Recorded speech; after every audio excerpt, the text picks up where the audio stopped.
নমস্কার বন্ধুরা, স্বাদের খোঁজে উইথ বান্টির চ্যানেলে আপনাদের সকলকে স্বাগত। বন্ধুরা, আজকে নিয়ে এসেছি আরেকটি দুর্দান্ত খাবার।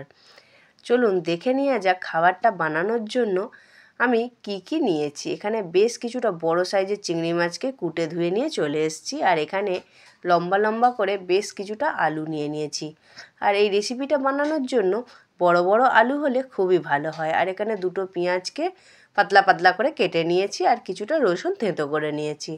এখানে একটা কড়াই বসিয়ে দিলাম, তাতে পরিমাণ মতো সর্ষের তেল দিয়ে দিলাম, আর তেলেতে দিয়ে দিলাম অল্প করে নুন আর অল্প করে হলুদ গুঁড়ো দিয়ে বেশ করে খুন্তির সাহায্যে নুন হলুদ আর তেলটা মিক্সড করে নেবো। আর কড়ার চারিপাশে একটু এরম লাগিয়ে দেবো। আর যে চিংড়ি মাছটা কেটে ধুয়ে পরিষ্কার করে এনে রেখেছিলাম, চিংড়ি মাছটা দিয়ে দিলাম, দিয়ে খুন্তির সাহায্যে ভালো করে নুন হলুদ আর তেলটা মাখিয়ে নেব।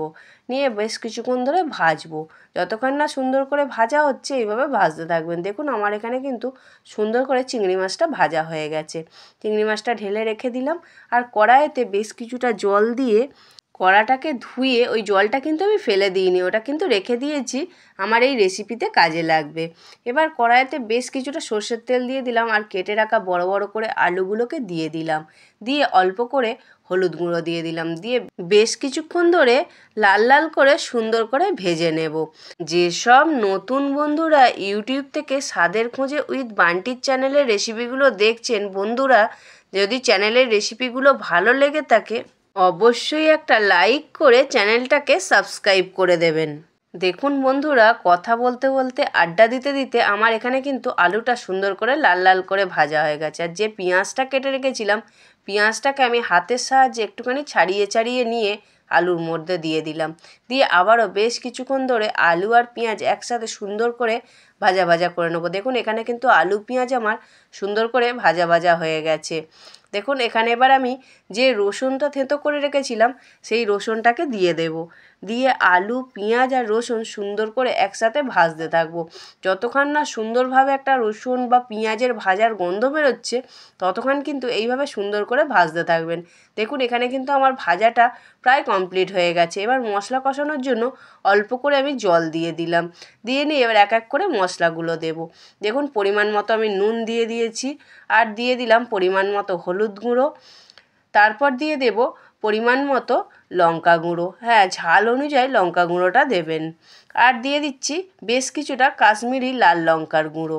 আমি এখানে গোটাও ইউজ করতে পারতাম, মানে বেটে, এখানে আমি গুঁড়োটাই ইউজ করে দিলাম। বন্ধুরা আজকে হাতে সময়টা খুবই কম, যার জন্য আর বাটতে পারলাম না, এখানে আমি গুঁড়োটাই লাল লঙ্কা ইউজ করলাম। দেখুন কথা বলতে বলতে কিন্তু আমার মশলাটা কষানো হয়ে গেছে, প্রায় কষানো হয়েই গেছে বলতে গেলে।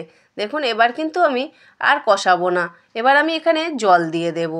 দেখুন এখানে আমার কষানো হয়ে গেছে, এবার পরিমাণ মতো আমি জল দিয়ে দিচ্ছি, কেন আলুটা ভাজতে ভাজতে অনেকটা সিদ্ধ হয়ে গেছে, আর একটু তো জল দিতে হবে, কেন আলুগুলো প্রচণ্ড মোটা মোটা করে কাটা না, একটু সিদ্ধ করতে হবে। দেখুন আমার এখানে জল দেওয়ার পর ফুটে গেছে, তরকারিটা কিন্তু তখনও হয়নি। আবারও চাপা দিয়ে বেশ কিছুক্ষণ ফুটতে দেব। কিছুক্ষণ বাদে ফিরে এসেছি, দেখুন আমার এখানে কিন্তু তরকারিটা প্রায় হয়ে গেছে, আলুগুলো খুব সুন্দরভাবে সিদ্ধ হয়ে গেছে আর গলে গলে গেছে।